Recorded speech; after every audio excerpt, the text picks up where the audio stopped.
Good morning students. In today's lecture we will discuss next topic, that is magnetic fields due to electric current. It is also known as moving charges and magnetism. देखिए student, अगर एक charge यहाँ पर moving होता है okay तो उसकी वजह से मैग्नेटिज्म वहाँ पर प्रोड्यूस होते हैं। तो इस टॉपिक को हम यहाँ पर ब्रीफली डिस्कस करने जा रहे हैं। Now starting with Oersted's experiment. Oersted, he discovered that whenever there is a current passing through any conductor, magnetic field produces around it. देखिए यहाँ पर एक कंडक्टर है जिसमें से करंट अगर I पास होता है ओके तो around the conductor magnetic field produce होते हैं, right. So what is the Oersted's experiment? That is also known as magnetic effect of electric current. Consider कीजिए एक कंडक्टर है okay, and it is held in our right hand. Stretched thumb denotes the direction of current, then curl fingers denotes the direction of magnetic field produced around it. जैसे कि यहाँ पर एक conductor है carrying current I, okay, so it produces magnetic field around it in concentric circles. Let the current passing through conductor in vertical direction. So in horizontal plane, in circular concentric circles, which field is produced? Magnetic field is produced. Now the direction of magnetic field is given by, we know that it is right hand thumb rule. Right hand thumb rule से हम magnetic field की direction निकाल सकते हैं, जैसे अभी हमने discuss किया था। Imagine a current carrying conductor is held in our right hand, okay, thumb is stretched. If stretched thumb denotes the direction of current in the conductor, then the curl fingers denotes the direction of magnetic field. अगर यहाँ पर देखिए current की direction अगर हम reverse कर देते, current की डायरेक्शन सपोज इस तरह से कर देते तो मैग्नेटिक फील्ड की डायरेक्शन भी चेंज होगी ना। Yes, so this is Oersted's experiment. So Oersted's experiment gives the relation between electric current and magnetic field. Electric current और मैग्नेटिक फील्ड के बीच यहाँ पर रिलेशन हमें मिलता है स्टूडेंट. नो देखिए एक चार्ज है हमारे पास, let the charge is Q and it is moving with velocity V in the presence of both electric field as well as magnetic field. मतलब एक चार्ज है जिसका चार्ज है Q, okay, mass m, small m, and it is moving, and in this space both electric field and magnetic field is subjected. Then what happen? Due to electric field this charge will experience a force that is known as electric force. तो electric force क्या होगा यहाँ पर? Electric force होगा that is denoted by Fe is equal to Q into E, charge into magnitude of electric field intensity. Similarly, magnetic force is experienced by the charge. This is denoted by Fb, okay, and it is equal to charge in bracket velocity cross magnetic field. ये इसका vector form होगा student. देखिए यहाँ पर अगर इसको vector form में लिखते हैं हम, ओके, तो ये इस तरह से होगा वेक्टर फॉर्म में. This is capital E, force experience on the charge due to electric field, okay. Now in magnetic form इसको कैसे लिखेंगे हम?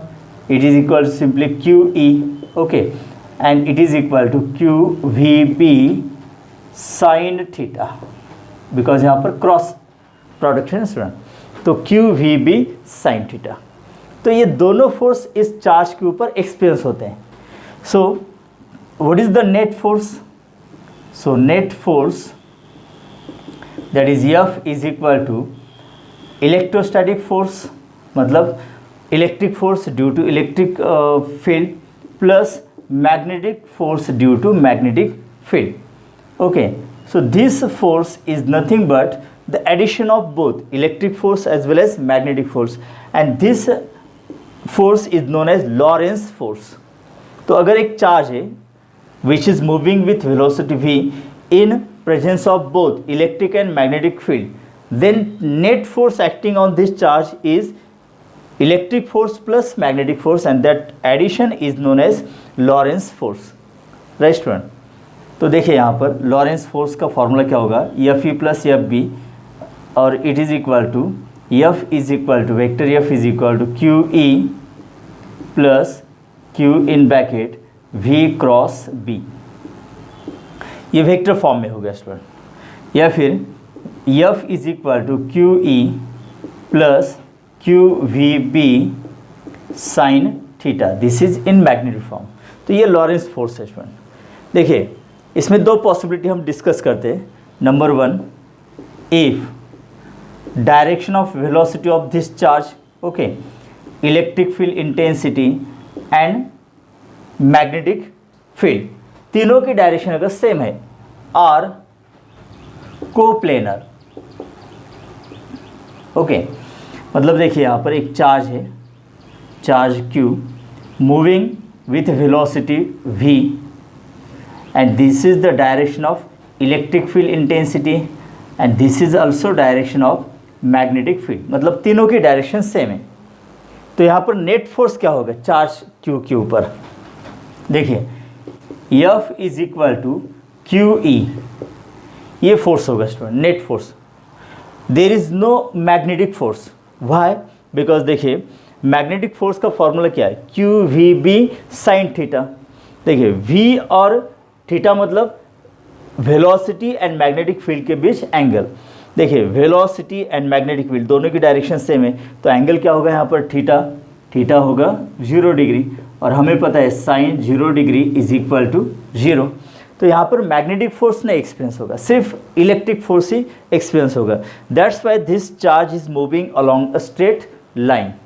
ओके, सेकंड पॉसिबिलिटी है यहाँ पर स्टूडेंट, मतलब यहाँ पर हम ऐसा कह सकते हैं कि लॉरेंस फोर्स जो होगा वो सिर्फ इलेक्ट्रिक फोर्स ही होगा। Now if velocity of moving charge, electric field intensity and magnetic field, okay, are mutually perpendicular, mutually perpendicular मतलब तीनों एक दूसरे को परपेंडिकुलर है। जैसे देखिए अगर एक चार्ज है यहाँ पर Q charge and it is moving with velocity v, okay, मान लेते हैं x एक्सिस है। Now electric field is along y axis and along z axis there is magnetic field. तो ये तीनों एक दूसरे को परपेंडिकुलर होते हैं, म्यूचुअली परपेंडिकुलर, ओके। तो V और B के बीच एंगल कितना होगा 90 डिग्री। तो 90 डिग्री मतलब साइन 90 की वैल्यू कितनी होती है student, sine 90 degree is equal to 1। तो वहाँ पर मैक्सिमम मैग्नेटिक फोर्स होगा QVB, इतना होगा, ओके। तो नेट फोर्स यहाँ पर कितना होगा फिर, F is equal to QE plus QVB, ये लॉरेंस फोर्स होगा स्टूडेंट यहाँ पर। देखिए अब मतलब यहाँ पर इलेक्ट्रिक फोर्स और मैग्नेटिक फोर्स दोनों इसके ऊपर एक्सपीरियंस हो गए, ओके। इसके वजह से चार्ज सर्कुलर मोशन परफॉर्म करता है स्टूडेंट यहाँ पर, ओके, राइट। नाउ अगर हम यहाँ पर एक और कंडीशन कंसिडर करते हैं स्टूडेंट कि लेट दिस लॉरेंस फोर्स या net force F net is equal to 0 है, मतलब इलेक्ट्रिक फोर्स तो यहाँ पर है चार्ज के ऊपर, मैग्नेटिक फोर्स भी है, लेकिन नेट फोर्स यहाँ पर 0 है। नेट फोर्स 0 इसका मतलब इलेक्ट्रिक फोर्स और magnetic force balances each other. तो यहाँ पर हम लिखते हैं F is equal to F B, दोनों का मैग्नीट्यूड कैसे होगा, सेम होगा, so that the charge will move along a straight line. In this case कब, जब इलेक्ट्रिक फोर्स और मैग्नेटिक फोर्स का मैग्नीट्यूड सेम होगा, ओके। अगर मैग्नीट्यूड सेम लेते हैं स्टूडेंट हम, देखिए इलेक्ट्रिक फोर्स का मैग्नीट्यूड क्या होगा, QE is equal to QVB, QQ get cancel, तो वेलोसिटी के लिए फॉर्मूला क्या होगा, E/B, बराबर ना, V is equal to E divided by B, ये फॉर्मूला है यहाँ पर। Now this principle is used in velocity selector to get charged beam of specific velocity, right student. देखिए स्टूडेंट, उसी तरह से अगर एक कंडक्टर है carrying current I and which is placed in uniform magnetic field, तो इसके ऊपर एक फोर्स अप्लाई होता है। ओके, देखिए यहाँ पर अगर यूनिफॉर्म रॉड है carrying current I and which is placed in uniform magnetic field. Now if we denote magnetic field by crosses, तो इसका मीनिंग क्या होता है, that magnetic field is perpendicular to the plane of the figure and directed inward. अगर dot से हम denote करते हैं तो इसका मतलब होता है magnetic field is perpendicular to the plane of figure and directed outward. Dot directed outward, cross is directed inward. Okay, तो यहाँ पर मैग्नेटिक फील्ड की डायरेक्शन इनवर्ड है स्टूडेंट, और करंट की direction towards the right side. Okay, तो इस conductor के ऊपर फोर्स अप्लाई होता है and that force is given by Fleming's left hand rule. Okay, तो यहाँ पर लेफ्ट हैंड रूल क्या है, देखिए लेफ्ट हैंड रूल मतलब thumb, fore finger, middle finger of left hand are stretched such that they are mutually perpendicular to each other. Okay, तो thumb, fore finger और middle finger का meaning क्या होता है, F B I. F force, direction of force, B magnetic induction और I denote current, electric current. F B I, ये याद रखना student. Okay, left hand rule के लिए एफ बी आई, ये याद रखिए। और ये सीक्वेंस क्या होगी फिर, thumb, fore finger, middle finger, F B I. मतलब अगर हम करंट की डायरेक्शन पता है, हमें मैग्नेटिक फील्ड की डायरेक्शन पता है, तो फोर्स की डायरेक्शन कंडक्टर के ऊपर जो होगी एक्सपीरियंस, उसकी डायरेक्शन हम निकाल सकते हैं, यह बी आई इससे। देखिए यहाँ पर करंट की डायरेक्शन टुवर्ड्स राइट है, मैग्नेटिक फील्ड इनवर्ड है। देखिए current rightward, magnetic field inward, तो थंब अपवर्ड है ना, तो इसके ऊपर फोर्स की डायरेक्शन कैसे होगी स्टूडेंट, अपवर्ड होगी। So by using left hand rule we can find out the direction of force experience on the conductor carrying current place in uniform magnetic field. Okay, और एक हमारे पास है राइट हैंड रूल, मतलब Fleming's right hand thumb rule. Okay, तो जैसे left hand rule है student, वैसे राइट हैंड रूल। तो thumb, fore finger, middle finger right hand का, stretch such that they are mutually perpendicular to each other. देखिए अगर rod moving है, this rod is moving with velocity, okay, in uniform magnetic field, तो इसके अंदर एक EMF produce होता है जो हम इलेक्ट्रोमैग्नेटिक इंडक्शन में ज़्यादा डिस्कस करने वाले, Fleming's right hand thumb rule. Okay, तो वहाँ पर थंब पर क्या होता है, मतलब thumb, fore finger, middle finger, तो यम बी आई होता है। तो यहाँ पर राइट हैंड रूल के लिए क्या याद रखना है, यम बी आई। ओके, तो यम मतलब मोशन ऑफ द रॉड या फिर वेलोसिटी की direction, B as usual magnetic field, I induced current या इंड्यूस ईएमएफ की डायरेक्शन होती है। Right student, no next point यहाँ पर एक है बायट-सावर्ट्स लॉ। ओके, देखिए इलेक्ट्रिक करंट या करंट इलेक्ट्रिसिटी के अंदर हमने गॉस थ्योरम डिस्कस किया है। What is the importance of Gauss theorem? By the use of Gauss theorem we can find electric field intensity at any point. Similarly by using Biot Savart's law and Ampere's circuital law we can find the magnetic field at any given point. Okay, तो देखिए Biot Savart's law क्या होता है कि if there is a conductor carrying current I, if we consider small element D L, okay, तो इसमें से current I pass होता है। Due to this small element let at distance R, suppose at point P, the magnetic field produced that is small D B. Okay, तो ये magnetic field यहाँ पर कितनी होगी, तो यहाँ पर एक फॉर्मूला दिया है, देखिए D B directly proportional to ideal sine theta divided by R square. I current, D L small segment of that conductor carrying current I. Okay, sine theta, theta मतलब क्या होता है, देखिए ये एंगल थीटा है यहाँ पर, इसका साइन फंक्शन मतलब the angle made by the line joining centre of small element to the given point with the conductor, this angle उसका sine function, okay, divided by R square, मतलब distance between centre of small element to the given point. तो देखिए यहाँ पर इस point P पर जो small magnetic field produce होगी due to this small element dl, okay, that is directly proportional to the current passing through the element, length of the small element, sine of angle between the conductor and the line joining to the point P from the center of the small element, and inversely proportional to the distance square.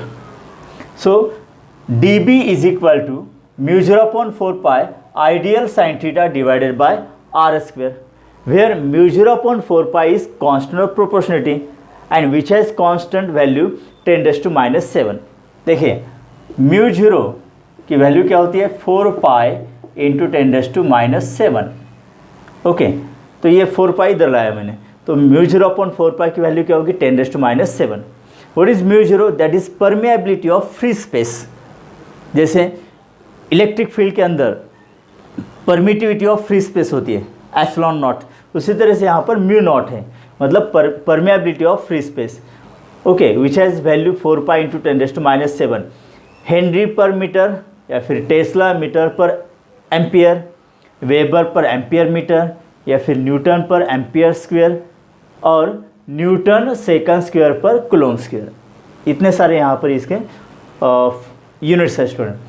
तो ये small amount of magnetic field कितनी produce होगी इससे हम निकाल सकते हैं, okay, फिर इंटीग्रेशन लेके हम टोटल मैग्नेटिक फील्ड यहाँ पर निकाल सकते हैं student. So this is basic formula Biot Savart's law. इसके एप्लीकेशन से तो मेन 2 एप्लीकेशन यहाँ पर आपको याद रखने, that is magnetic field due to long straight conductor and magnetic field due to circular coil along the axis. अगर ये 2 एप्लीकेशंस आप याद रखते हो स्टूडेंट, ये फार्मूलीज, तो आप इससे रिलेटेड डिफरेंट केसेस यहाँ पर फार्मूलीज तैयार कर सकते हो। देखिए number 1, magnetic field due to long straight conductor. Suppose यहाँ पर एक स्ट्रेट कंडक्टर है, okay, and this is infinite on both side.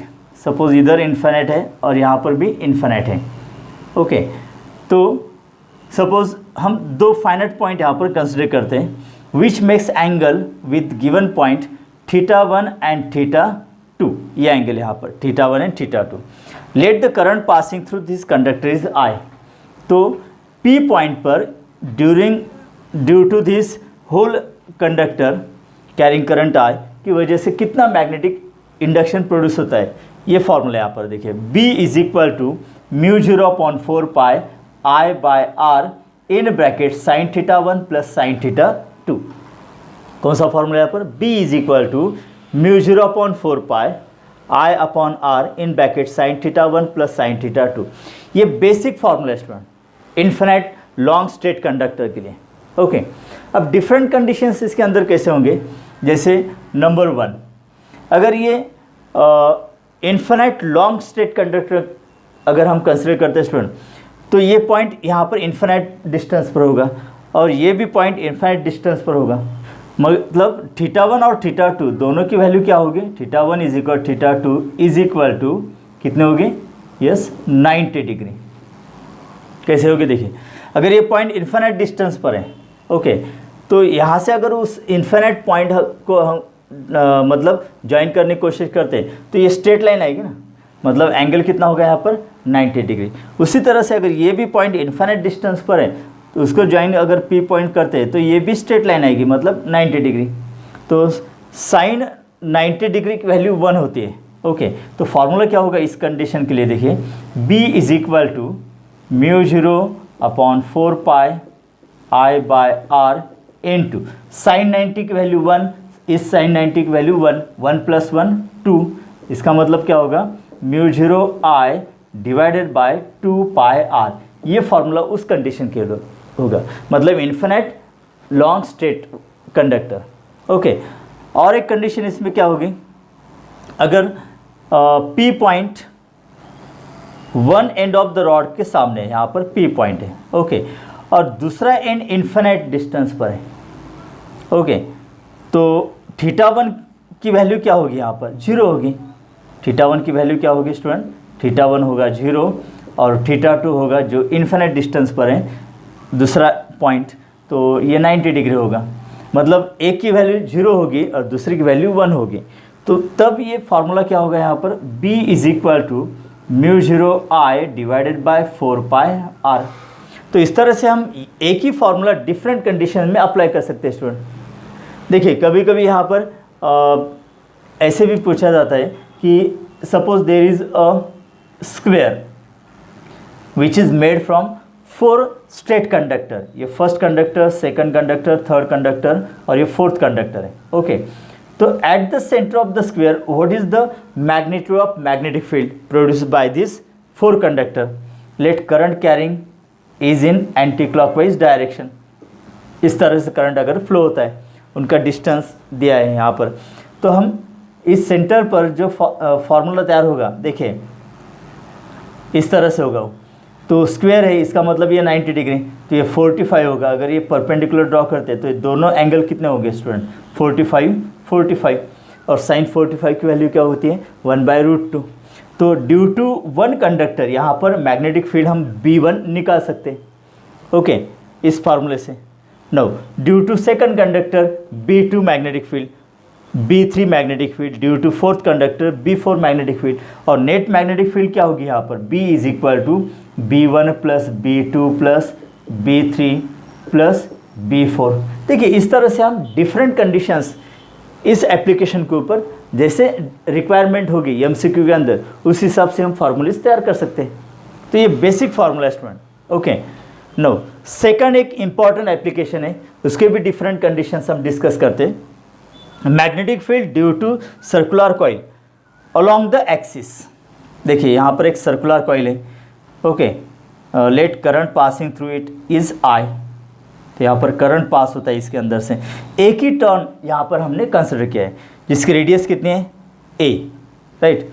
And O is the centre of this circular coil and a straight line passing through this centre that is known as axis. ये axis है। तो P point पर at distance x from O point से P point का distance कितना है student, x है।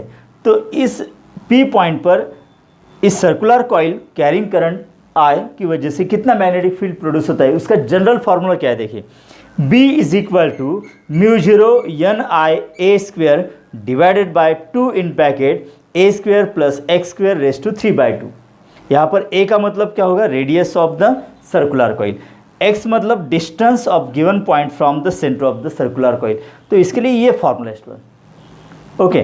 देखिए इसमें कंडीशन कौन सी होगी कि अगर ये P पॉइंट हम सेंटर पर कंसिडर करते हैं स्टूडेंट, ओके। देखिए यहाँ पर ये सर्कुलर कॉइल है, ओके, और P पॉइंट कहाँ पर होगा, एट द सेंटर।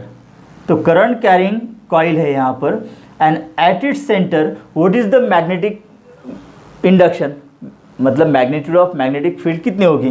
तो देखिए B के लिए फार्मूला क्या तैयार होगा।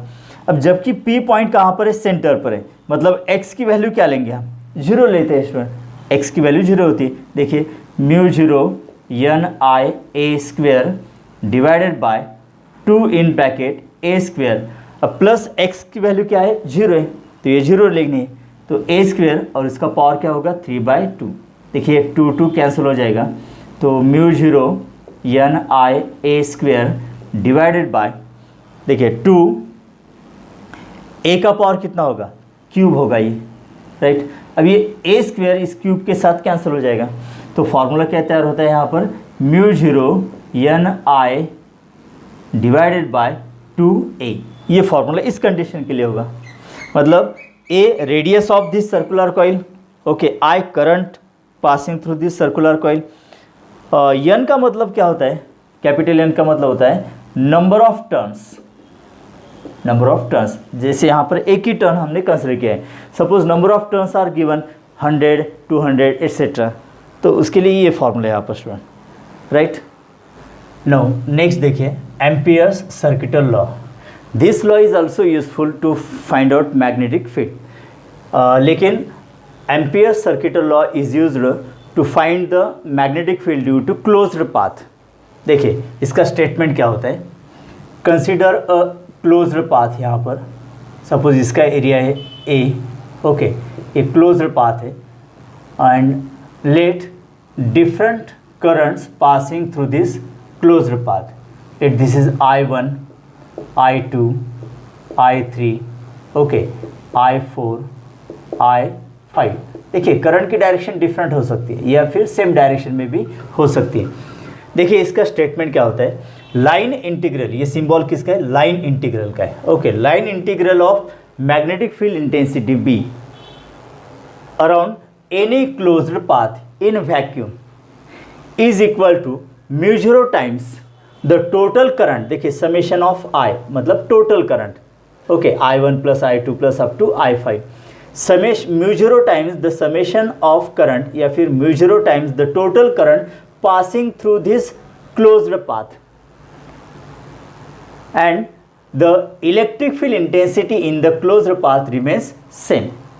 तो ये फॉर्मूला स्टूडेंट यहाँ पर, म्यू का मतलब परमेबिलिटी ऑफ फ्री स्पेस या वैक्यूम। ओके, देखिए यहाँ पर डॉट प्रोडक्ट है, तो इसको हम देखिए कैसे लिख सकते हैं, line integral of B D L cos theta is equal to mu I where I is total current. Okay, तो जनरली ये फॉर्मूलेज हम क्लोज पाथ के लिए यूज़ कर सकते हैं इसमें। जैसे कि देखिए 2 पॉइंट्स यहाँ पर दिए, number 1 magnetic field due to solenoid and second magnetic field due to toroid. Solenoid का मतलब क्या होता है, देखिए डायग्राम में कि एक सर्कुलर कॉइल है, spring type coil, okay, having length L। तो जैसे यहाँ पर करंट पास होगा इस कॉइल में से स्टूडेंट, ओके, करंट पास होगा तो अलोंग द एक्सिस यहाँ पर क्या होगा, मैग्नेटिक फील्ड प्रोड्यूस होगी। तो magnetic field produce along the axis, इसका फॉर्मूला क्या होता है, mu N I, where small n is equal to capital N by capital L, मतलब number of turns per unit length, ये इसका मीनिंग होता है स्मॉल एन का, number of turns per unit length. Okay, मतलब इस फार्मूले को हम इस तरह से भी लिख सकते हैं, देखिए B is equal to mu small n मतलब number of turns per unit length into this current. ये दोनों फार्मूले सेम है student. Okay, so this is the formula for magnetic field intensity along the axis of solenoid. मतलब यहाँ पर देखिए एक टर्न होगा जहाँ पर क्लॉकवाइज डायरेक्शन में करंट फ्लो होगा, तो लास्ट टर्न में क्या होगा, एंटी क्लॉकवाइज डायरेक्शन में करंट फ्लो होता है। तो एक फेस ऑफ द सोलेनॉइड अगर ये एन पोल एक्ट होता है तो ये एस पोल एक्ट होगा, मतलब magnetic lines of forces originate from this end, इस तरह से ओरिजिनेट होंगे and that ends in other end. Okay, तो इस तरह से अदर एंड पर ये magnetic lines of forces end होंगे, मतलब this acts as an pole जहाँ से magnetic lines of force originate होंगे और यहाँ पर magnetic lines of force end होंगे। So this end is act as S pole. ठीक है, तो along the axis magnetic lines of forces passing parallel and they are crowded, therefore the magnetic field intensity along the axis is given by this formula mu0 ni। Okay, लेकिन देखिए at one of the end, अगर one end हम consider करते हैं solenoid का, तो one end पर magnetic field कितनी होगी, हाफ होती है। देखिए B end E N D, मतलब किसी एक एंड पर अगर हम मैग्नेटिक फील्ड कितनी होगी ये कैलकुलेट करते हैं, तो उसके लिए फॉर्मूला क्या होगा, हाफ ऑफ म्यू0 N I, that is B by 2। Okay, B मतलब ये एक्सिस के ऊपर, एक्सिस के ऊपर मतलब one end to other end, पूरे एक्सिस के ऊपर मैग्नेटिक फील्ड कांस्टेंट होगी एंड इट इज़ म्यू0 एन आई। लेकिन जैसे एंड आ जाता है सोलेनॉइड का, तो वहाँ पर मैग्नेटिक फील्ड हाफ हो जाती है student, because it is consider that if along the axis 1000 magnetic lines, मतलब ओके देखिए यहाँ पर अगर along the axis 1000 magnetic lines of forces are passing parallel and crowded together. Okay, तो जैसे एंड पर आ जाता है तो उससे पहले ही ये magnetic lines of force split हो जाते हैं, ओके, डाइवर्स हो जाते हैं, तो वन एंड पर उसके half magnetic lines of force बचते हैं, इसलिए मैग्नेटिक फील्ड की भी कितनी होगी, हाफ होगी। तो at one end of the solenoid magnetic field के लिए ये फॉर्मूला है, हाफ ऑफ म्यू0 N I. Okay, similarly magnetic field due to toroid, toroid का मतलब क्या होता है, देखिए यहाँ पर एक सोलेनॉइड होता है एक तरह का, देखिए सॉलिड इसको अगर हम बेंड करते एंड इस तरह से सर्कुलर फॉर्म में उसको कन्वर्ट करते हैं तो दैट बिकम्स अ टोराइड। मतलब टोराइड मतलब क्या होता है, सॉलिनाइड ही होता है लेकिन इन सर्कुलर फॉर्म होता है। ओके देखिए यहाँ से करंट आई एंटर होगा, that current passing through the coil, and दूसरे एंड से करंट लेफ्ट होगा यहाँ पर। ओके तो ये सर्कुलर कॉइल यहाँ पर है जिसकी रेडियस कितने आर है। तो यहाँ पर भी फार्मूला सेम होता है, along the axis what is the magnetic induction mu 0 N I. तो यहाँ पर भी यह स्मॉल एन का मतलब क्या होता है, यहाँ पर देखिए कैपिटल एन मतलब number of turns. Okay number of turns per unit length, same meaning होता है।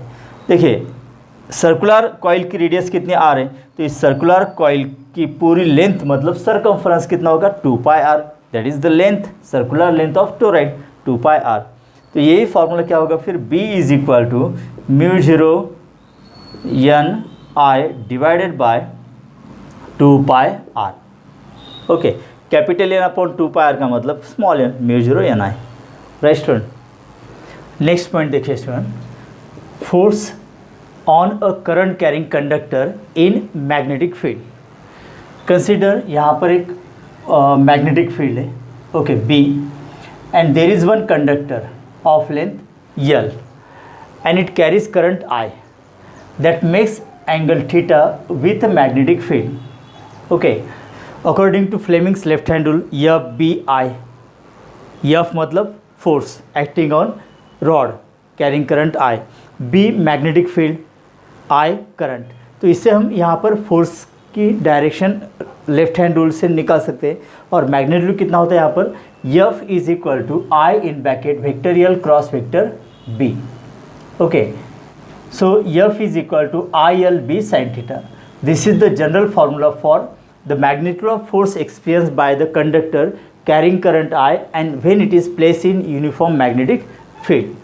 तो देखिए स्टूडेंट ये जनरल फार्मूला है। Now if theta is equal to 0 degree, अब थीटा की वैल्यू 0 कब होगी, जब ये रॉड इस मैग्नेटिक फील्ड को इस तरह से पैरेलल होगा। तो पैरेलल होगा मतलब थीटा की वैल्यू क्या होगी, 0 होगी।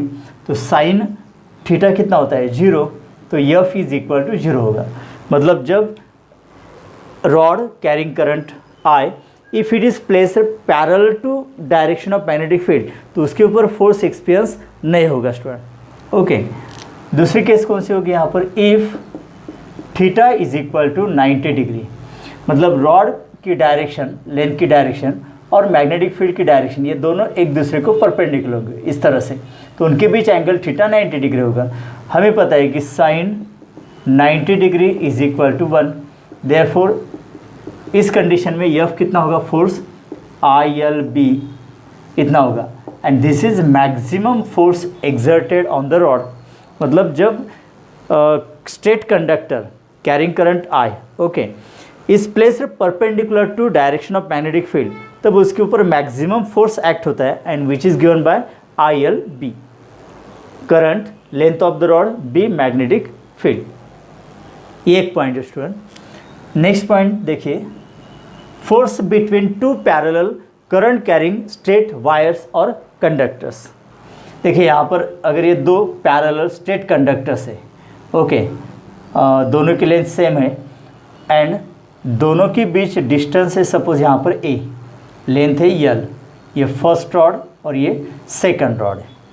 ओके अब यहाँ पर दो पॉसिबिलिटी है, देखिए फर्स्ट देखिए सेम करंट एंड सेकंड है अपोजिट करंट। अपोजिट करंट, ये दो पॉसिबिलिटी यहाँ पर। सेम करंट का मतलब क्या होता है कि अगर दोनों रॉड में से पास होने वाले करंट्स I1 I2 इन दोनों की डायरेक्शन सेम है, so that is the case of same current. And if the direction of currents are opposite, मतलब देखिए first current moving upward, second conductor में से करंट डाउनवर्ड डायरेक्शन में होता है। इस तरह से करंट की डायरेक्शन अगर डिफरेंट है तो that is known as opposite current case. Okay दोनों केस के अंदर फॉर्मूला सेम है स्टूडेंट। देखिए अगर ये दोनों कंडक्टर में करंट सेम डायरेक्शन में पास होता है, मतलब सेम करंट की अगर कंडीशन हम मान लेते हैं कि दोनों करंट की डायरेक्शन सेम है, तब इनके बीच फोर्स ऑफ अट्रैक्शन होता है। और जैसे यहाँ पर दिखाई देता है कि I1 और I2 की डायरेक्शन एग्जैक्टली अपोजिट है, okay, that is known as opposite current. तो इस कंडीशन में फोर्स ऑफ रिपल्शन होता है दो कंडक्टर्स के बीच। तो यहाँ पर फोर्स ऑफ अट्रैक्शन होता है सेम करंट के अंदर, एंड अपोजिट करंट के अंदर फोर्स ऑफ रिपल्शन होता है दोनों वायर्स के बीच। और वो फोर्स कितना होता है, that is given by F is equal to mu 0 I1 I2 L divide by 2 pi A, where mu zero मतलब क्या होता है, mu 0 is nothing but 4 pi into 10⁻⁷ weber per ampere metre, ये constant value, permeability of free space, okay। I1 I2 that is magnitude of current passing through these two conductors, L length of each conductor, 2 pi A का मतलब distance between these two parallel straight wires or conductors, okay। तो same current condition के अंदर इनके बीच force of attraction होता है, and opposite current case के अंदर यहाँ पर फोर्स ऑफ रिपल्शन होता है, that is given by this equation. Now force per unit length, अगर ये लेंथ इधर लाते हैं स्टूडेंट, तो F by L that is known as force per unit length, okay. तो इसके लिए फॉर्मूला होता है mu 0 I1 I2 divide by 2 pi A, this is force per unit length, ये फोर्स पर यूनिट लेंथ की value है student, okay. F by L that is denoted by small f, तो इसका यूनिट क्या होगा फिर, न्यूटन पर metre, okay. देखिए स्टूडेंट्स, यहाँ पर ये फॉर्मूला आगे बढ़ाते हैं हम फोर्स पर यूनिट लेंथ का, okay. F is equal to mu zero की वैल्यू कितनी है, 4 pi into 10⁻⁷, okay, divide by 2 pi. Now, अगर दोनों वायर में से 1 एम्पियर करंट पास होता है, तो I1 I2 की वैल्यू क्या होगी student, 1 into 1, okay, 1 ampere current, और दोनों वायर्स के बीच 1 मीटर डिस्टेंस है स्टूडेंट, कितना, 1 मीटर डिस्टेंस, तो A की वैल्यू हो गई 1। तो फिर ये फोर्स पर यूनिट लेंथ कितना होगा, देखिए पाई कैंसिल, 2 2 ज़ा 4, 2 इंटू 10⁻⁷ न्यूटन पर मीटर। इसका मतलब क्या होगा कि अगर दो स्ट्रेट वायर्स हम 1 मीटर अपार्ट रखते हैं, ओके, और दोनों में से 1 एम्पियर करंट कब पास होगा, जब दोनों के बीच फोर्स ऑफ अट्रैक्शन या फोर्स ऑफ रिपल्शन कितना होना चाहिए, दैट इज 2 इंटू 10⁻⁷ न्यूटन पर मीटर। तब इन दो वायर्स से करंट कितना पास होगा, 1 एम्पियर करंट पास होता है। तो ये एक पॉइंट है यहाँ पर। और एक इम्पॉर्टेंट पॉइंट है, देखिए, that is torque on current carrying loop in uniform magnetic field. देखिए, करंट कैरिंग लूप मतलब क्लोज्ड पाथ, ओके। ये सर्कुलर कॉइल भी हो सकती है या फिर रेक्टेंगुलर कॉइल, स्क्वायर कॉइल भी हो सकती है। जैसे यहाँ पर रेक्टेंगुलर कॉइल बताइए, लेंथ L और breadth B, okay.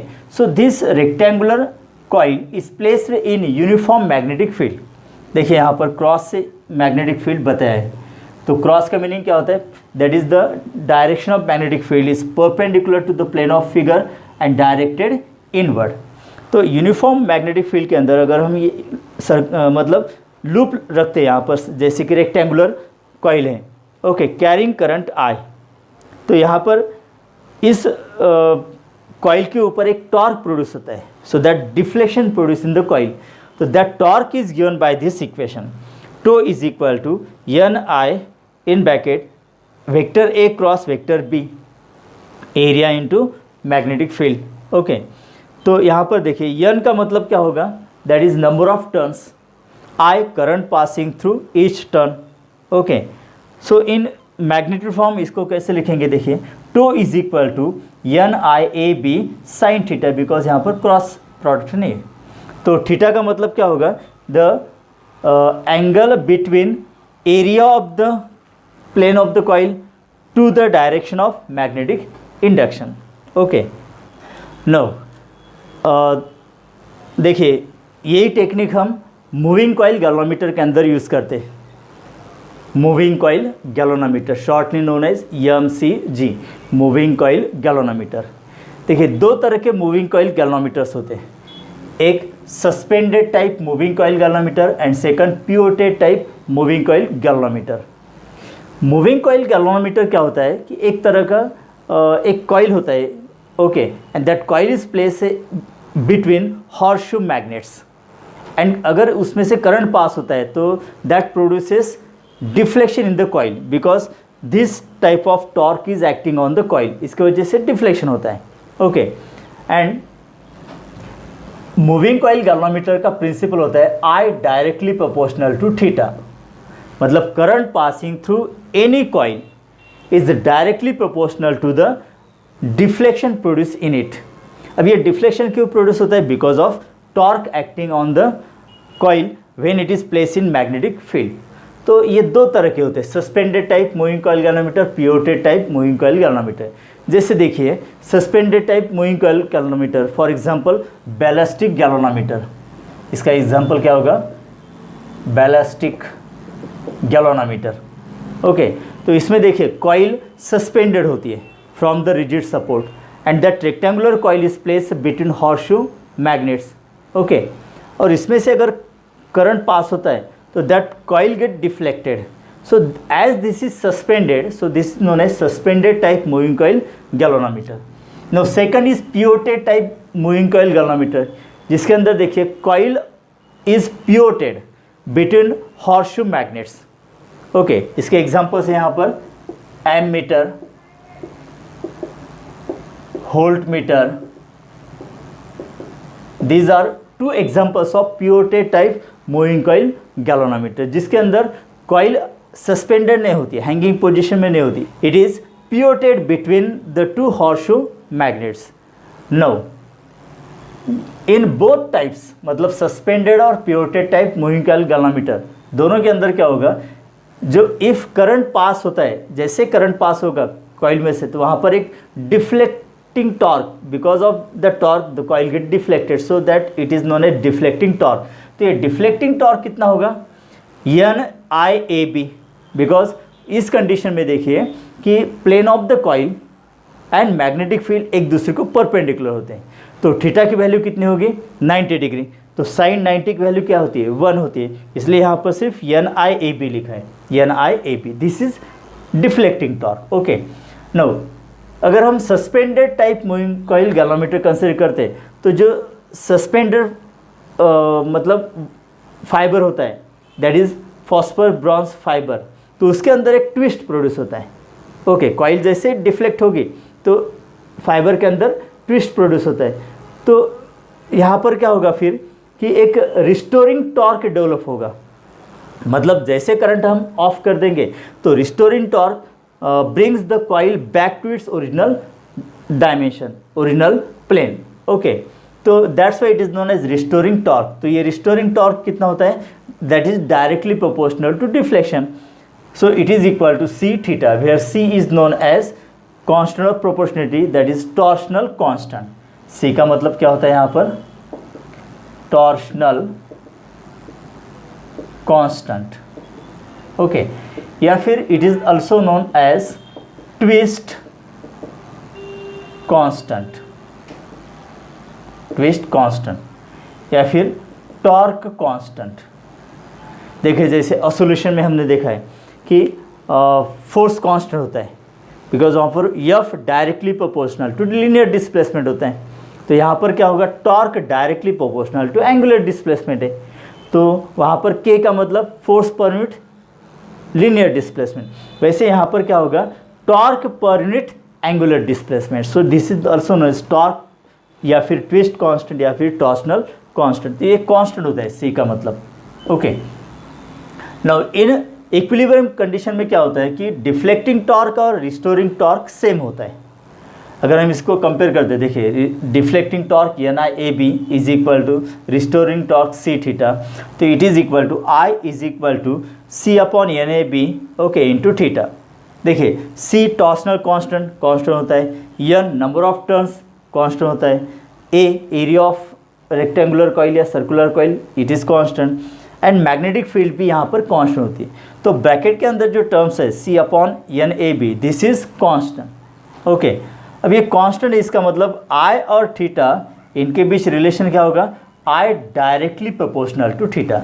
So this is the principle of moving coil galvanometer, that is both type, suspended and pivoted type moving coil galvanometer के लिए principle constant student. Okay, now इसके अंदर एक दो points से देखें, एक होता है करंट सेंसिटिविटी एंड सेकंड है voltage sensitivity. Okay, now current sensitivity का मतलब क्या होता है? Current sensitivity of moving coil galvanometer is defined as the deflection produce in the galvanometer when unit current is passing through it. मतलब अगर देखिए I directly proportional to theta, मतलब full scale deflection अगर प्रोड्यूस होता है okay for minimum current, तो वहाँ पर सेंसिटिविटी ज़्यादा होगी। इसलिए deflection produce in the coil per unit current that gives current sensitivity. Okay, तो यहाँ पर अगर देखिए आई के लिए ये फार्मूला है, ये यहाँ पर रखते हैं तो थीटा थीटा गेट कैंसिल, तो ये फार्मूला मिलेगा हमें करंट सेंसिटिविटी के लिए NAB divide by C।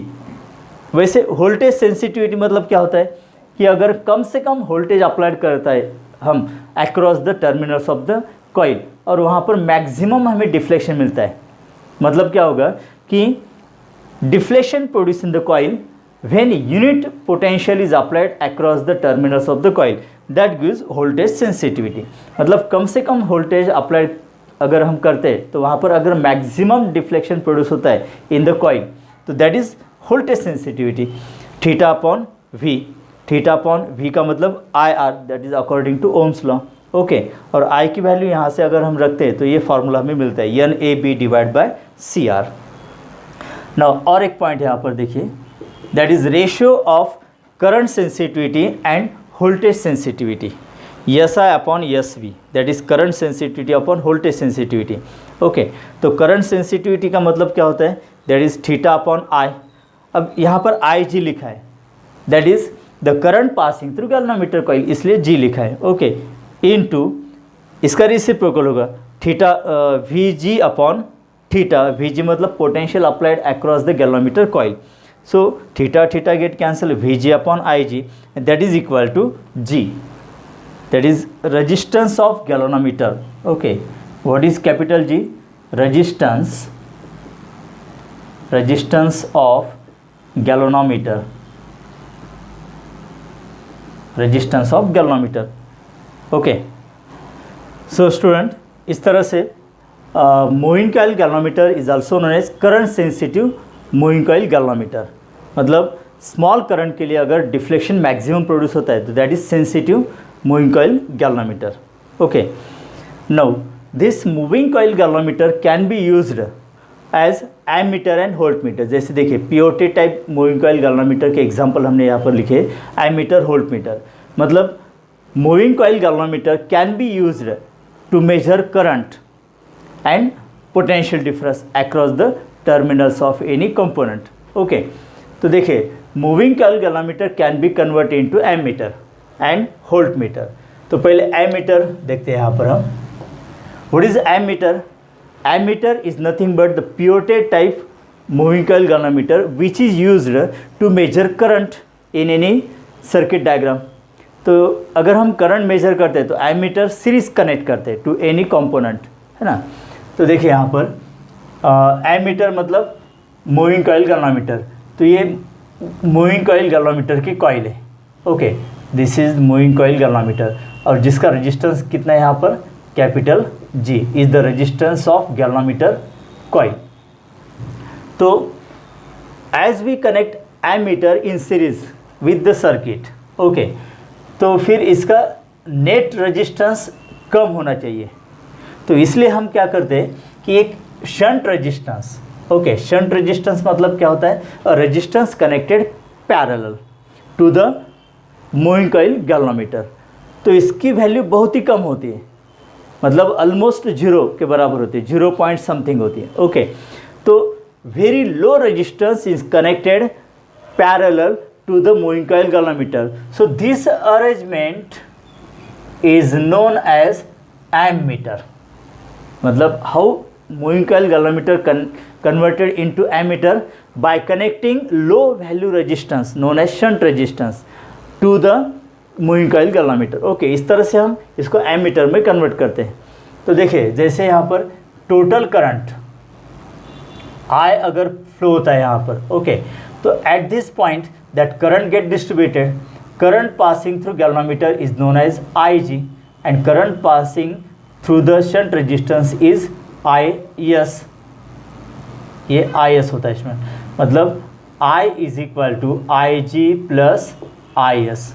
Okay, तो इस शंट रेजिस्टेंस की वैल्यू कितनी होती है? तो इसके लिए एक फॉर्मूला है यहाँ पर, S is equal to IG upon I minus IG into capital G। IG का मतलब current passing through galvanometer, okay, I minus IG into capital G resistance of this moving coil galvanometer. इस फॉर्मूले से हम shunt resistance की value निकाल सकते हैं।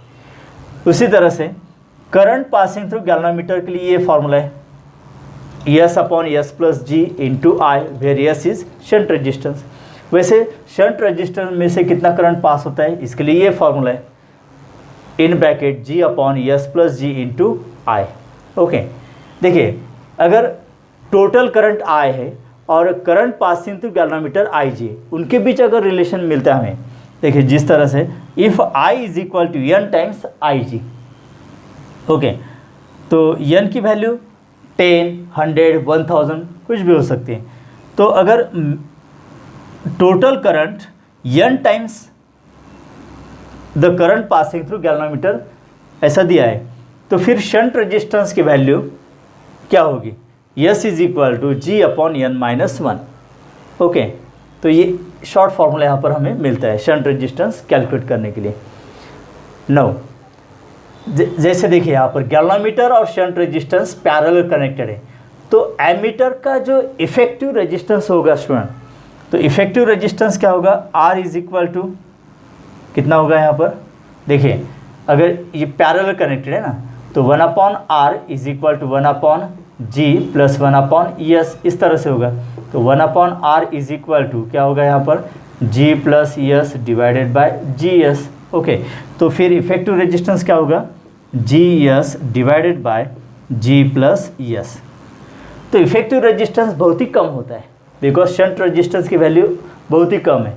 जैसे गैल्वेनोमीटर रेजिस्टेंस की वैल्यू 100 ओहम या फिर 80 ओहम के आसपास होती है। ओके, अगर इसकी वैल्यू हम 0.01 ओहम भी लेते तो फिर इनका इफेक्टिव रेजिस्टेंस 0.01 ओहम से भी कम होगा, इसलिए एमीटर का इफेक्टिव रेजिस्टेंस बहुत ही कम होता है student. Okay, now this moving coil galvanometer can be converted into voltmeter. What is voltmeter? A device which is used to measure potential difference across any component। Okay, तो potential difference measure करने के लिए हम voltmeter का use करते हैं। तो voltmeter कैसे बनाते हैं? यहाँ पर मूविंग कॉइल गैल्वेनोमीटर, देखिए ये मूविंग कॉइल गैल्वेनोमीटर है। ओके, अगर हम high value resistance, okay, high value, ये वेरी हाई वैल्यू होती है इसकी। ओके, हाई वैल्यू मतलब ये 1000, 10,000, 9000 या फिर 1 लाख ओम तक भी होता है, तो इसकी वैल्यू बहुत ही ज़्यादा होती है। हाई वैल्यू रेजिस्टेंस अगर हम गैल्वेनोमीटर को सीरीज़ में कनेक्ट करते हैं स्टूडेंट, तो ये जो कॉम्बिनेशन यहाँ पर तैयार होता है, this is known as voltmeter. देखिए वोल्टमीटर हम सर्किट डायग्राम के अंदर अक्रॉस द कंपोनेंट कनेक्ट करते हैं पैरेलल, मतलब ज़्यादा से ज़्यादा करंट कहाँ से पास होता है? ऑलमोस्ट करंट कंपोनेंट्स में से, और ये वोल्टमीटर पैरेलल, तो इसमें से कम करंट हमें पास करना होता है, इसलिए हाई वैल्यू रेजिस्टेंस गैल्वेनोमीटर को सीरीज में कनेक्ट करते हैं। That's why it is known as RES। तो अगर हाई वैल्यू रेजिस्टेंस गैल्वेनोमीटर को सीरीज में कनेक्ट करते हैं तो गैल्वेनोमीटर या फिर वोल्टमीटर में से मिनिमम करंट पास होगा। ओके, एंड मैक्सिमम और almost current passing through the component, so that potential difference across the component does not change. So that arrangement is known as voltmeter. So how moving coil galvanometer converted into voltmeter? By connecting high value resistance in series with galvanometer coil. Okay, तो देखिए यहाँ पर ये जो high value resistance है, इसके लिए formula क्या होता है? देखिए गैल्वेनोमीटर में से करंट पास होता है अगर IG, हम इसको IG से डिनोट करते हैं, तो RS मतलब series resistance, high value series resistance के लिए फॉर्मूला क्या है? V upon IG minus g. What is v? That is potential difference across the component. और उतना ही पोटेंशियल डिफरेंस इस वोल्ट मीटर के अक्रॉस भी होगा ना, बिकॉज कंपोनेंट और वोल्ट मीटर कनेक्टेड पैरेलल, तो दोनों के अक्रॉस पोटेंशियल सेम रहेगा। जो पोटेंशियल डिफरेंस कंपोनेंट के अक्रॉस होगा वही पोटेंशियल डिफरेंस इस वोल्ट मीटर के अक्रॉस भी होगा। सो दिस इज V। ओके, तो देखिए यहाँ पर ये जो टोटल पोटेंशियल है V, इसको हम किस तरह से लिखते हैं?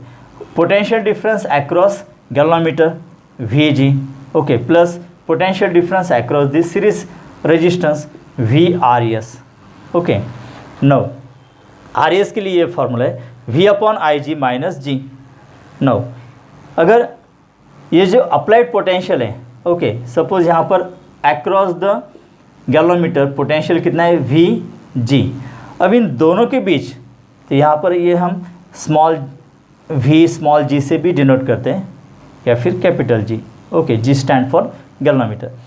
तो total potential applied across any component या फिर across this volt meter, okay, and potential applied across the galvanometer coil, इन दोनों के बीच अगर रिलेशन हमें पता है स्टूडेंट, जैसे कि अगर if V is equal to n times Vg, मतलब जो टोटल पोटेंशियल है 100 टाइम्स या फिर 1000 times potential across the galvanometer, इस तरह से अगर रिलेशन देते हैं तो फिर शॉर्ट फॉर्मूला यहाँ पर क्या होगा? सीरीज रेजिस्टेंस के लिए is equal to n minus 1 into G, that is galvanometer resistance. Okay student, तो इस तरह से ये दो यहाँ पर एप्लीकेशंस है pure type moving coil galvanometer के। ओके, अब उसके बाद देखिए नेक्स्ट पॉइंट यहाँ पर लास्ट, साइक्लोट्रॉन एक आर्टिकल है जिसके अंदर electric field and magnetic field both applied. Okay, तो साइक्लोट्रॉन में क्या होता है कि charge particles, generally positive charge particles, protons, alpha particles, positive charge ions या पॉजिटिव चार्ज पार्टिकल्स को अगर हमें एक्सेलेरेट करना है तो हम साइक्लोट्रॉन यूज़ करते हैं स्टूडेंट। ओके, तो साइक्लोट्रॉन में क्या होता है कि हाफ डीज होते, 2 डीज होते, तो वहाँ पर मैग्नेटिक फील्ड वर्टिकली अप्लाइड होती है और इलेक्ट्रिक फील्ड हॉरिजॉन्टली होती है, और charge particle at the centre रखे जाते हैं to between the 2 dees, and when that particle moves out because of electric and magnetic field it performs circular motion with increasing radii. Okay, तो यहाँ पर basic concept क्या है कि जो मैग्नेटिक फील्ड होती है वहाँ पर, उसी वजह से उसका सर्कुलर मोशन परफॉर्म होगा। तो necessary centripetal force is provided by magnetic force. तो मैग्नेटिक फोर्स का फॉर्मूला क्या होगा? BQV is equal to centripetal force मतलब mv² बाय r। तो इससे हम radius, maximum radius of the cyclotron, okay, और वेलोसिटी मैक्सिमम निकाल सकते हैं ये फार्मूले से। देखिए अगर ये कंपेयर करते हैं तो v इस स्क्वायर के साथ कैंसिल होगा, तो r is equal to mv divided by BQ, और v के लिए फार्मूला क्या होगा? फिर v के लिए फार्मूला क्या होगा? RBQ divided by m। Okay, तो ये पार्टिकल क्या होते हैं स्टूडेंट? पॉजिटिव चार्ज आयंस या positive charge particles are moving in circular path with increasing radii, और at last from the window they ejected out with maximum speed, with maximum acceleration, and this positive charge ions या particles, okay, are bombarded on target nucleus for different purposes. तो इस तरह से इसका working होता है। No देखिए 2 half days होते हैं वहाँ पर, तो टाइम स्पेंड इन साइड 1D, तो हाफ सर्कल होगा ना, तो उसके लिए टाइम कितना होता है? उसके लिए फॉर्मूला है small t is equal to pi m divide by BQ। No particle take the time to complete to circular path, to cover circular path, okay, that is known as periodic time. तो time period के लिए capital T is equal to इससे double होगा, okay, half D और दूसरा half D, मतलब total circular path उसने complete किया, 2T that is 2 pi m divide by BQ।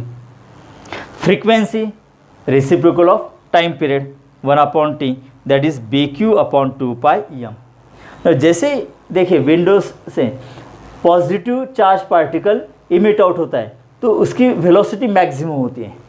No that maximum kinetic energy कितनी होगी फिर उसकी at the time of ejection.